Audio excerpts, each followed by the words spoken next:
ഇതോടെ എൻ്റെ പണിയെല്ലാം കഴിയുമല്ലേ? എൻ്റെ പണി ഇപ്പം തീരും. ഒരേ പണി തീരൂല, കുറേ പണിയുണ്ട് ഇനിയും ബാക്കി. എന്നാലൊരു കാര്യം ചെയ്യും, ഏതെങ്കിലും ഒരു പണി ഞാൻ എടുത്തോളാം. എന്നാ പിന്നെ നിങ്ങൾ മുറ്റടിക്കുക. അതെനക്ക് ശീലമില്ല, എനിക്ക് നടുവേദനൻ്റെ പ്രശ്നമുണ്ട്. എന്നാ പിന്നെ നിങ്ങളൊരു കാര്യം ചെയ്യും, നിങ്ങൾ പാത്രം എല്ലാം കഴിയും. പരക്കെ പാത്രം ഇല്ല എല്ലാം കഴിയും. പാത്രം കഴുകല അതെല്ലാം ചീപ്പല്ലേ? അതിന് മാന്യനായ ഒരു എന്നെപ്പോലത്തെ ഒരു ഭർത്താവ് ചെയ്യേണ്ട പണിയാണ്.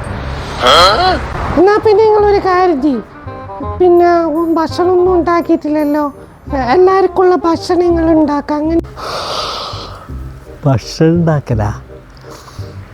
ഉണ്ടാക്കലല്ലോ എന്ന് പറഞ്ഞാൽ എനിക്കറിയില്ല. ഉപകാരം ചെയ്യും, ആലുമ്പ് നാടാണ്ട് അത് പൊട്ടിക്കാണ്ട് ഒന്ന് ഇറങ്ങിപ്പോയിത്താണ്. അത് വീണ് കഴിഞ്ഞാൽ എല്ലാവരും രണ്ടാമതായിട്ട് പണിയായി.